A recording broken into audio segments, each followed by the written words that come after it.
حضرت ابن حجر نے الزواجر کے اندر ایک روایت لکھی ہے.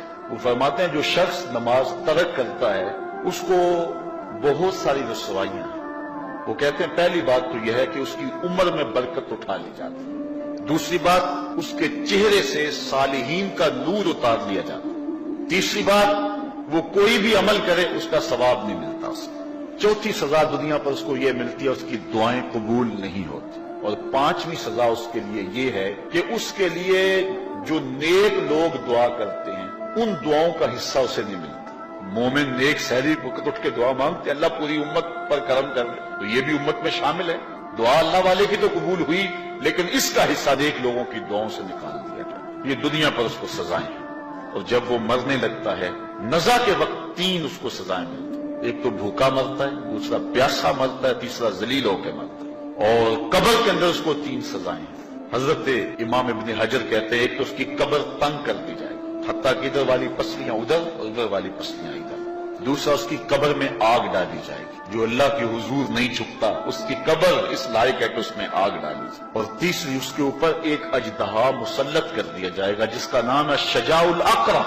اور جب وہ ڈنگ مارے گا تو 70 گز تک وہ شخص زمین میں دنس جائے گا اور وہ مسلسل یہ ڈنگ مارتا رہے. اور کہا کہ تین سزائیں اس کو حشر میں پہنچیں گی. ایک تو اس کا حساب سختی سے لیا جائے گا. دوسرا اللہ تعالیٰ جل شانہ اپنے قہر و غضب کا اس پہ اظہار کرے گا. اور تیسری اس کو سزا یہ دی جائے گی کہ اس کو جہنم میں ڈال دیا جائے گا. میں اور آپ آج کی اس بزم میں یہ پختہ عزم کر کے اٹھیں کہ آج ہم خود بھی اور اپنی اولاد کو بھی اپنے دوستوں کو بھی.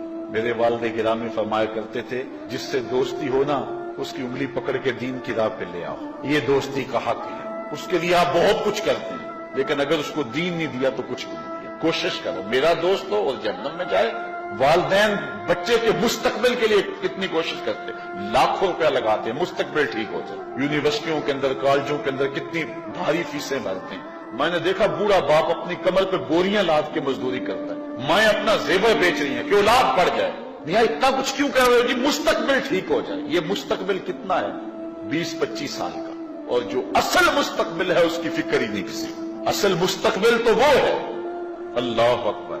کسی کا انٹرویو ہوتا ہے لوگ کہتے ہیں جناب دعا کرو کہ اس انٹرویو میں وہ کامیابی سے گزر جائے. میں کہتا ہوں جب قبر میں اترتا ہے پھر کسی نے آ کر کبھی نہیں کہا کہ دعا کرو مشکل گھڑی آ گئی ہے خیریت سے گزر جائے. اصل امتحان تو یہ ہے. اگر اس امتحان سے گزر گیا تو کامیابی اور بامرادی. یہ تھوڑا سا مستقبل دنیا کا اس کے لیے ہم کتنے پیسے لگا دیتے ہیں. سب کچھ اولاد کو آتا ہے, ہر شے فر پڑھتے اور بولتے ہیں, دعائے قنوت بھی نہیں آتی ہوتی. تو ہم اپنی اولاد کے لیے دین کا تحفہ اس کو کبھی نہ چھوڑیں. اچھا بعض والدین کی ایک سستی ہے, وہ آتے ہیں جناب تعویذ کر دو ہماری اولاد نماز نہیں پڑھتی. کہتے ہیں جی ہماری تو چلو گزر گئی ہم تو نہیں پڑھتے یہ تو پڑھیں. میں کہتا ہوں یہ کیوں پڑھیں جب تم نہیں پڑھتے. تم مجھ سے تعویذ لینے آگے ہو جو تعویذ اللہ کے رسول نے تمہیں دیا تھا کہ 7 سال کے ہوں تو پکڑ کے انگلی مسجد کا راستہ دکھاؤ, 10 سال کے ہو جائیں تو مار کے پڑھاؤ, ان کے سینے میں اللہ کا خوف داخل کرو, ان کو قرآن کی تلاوت سکھاؤ. علموا اولادکم 3 خصال, اپنی اولاد کو 3 چیزیں سکھاؤ. حب نبیکم, ایک اپنے نبی کا پیار سکھاؤ. وحب اہل بیتہ, رسول اللہ کے اہل بیت کا پیار سکھاؤ. وتلاوت القرآن, اور قرآن کا پڑھنا سکھاؤ. چھین لو سیڑھیاں ان کے ہاتھوں سے گانے والی, چھین لو ان کے ہاتھوں سے ناول, ان کے ہاتھ میں قرآن دے دو. اتنے خوش نصیب دن تھے, گلیوں سے گزرتے تھے گھروں سے قرآن کے پڑھنے کی آواز آتی.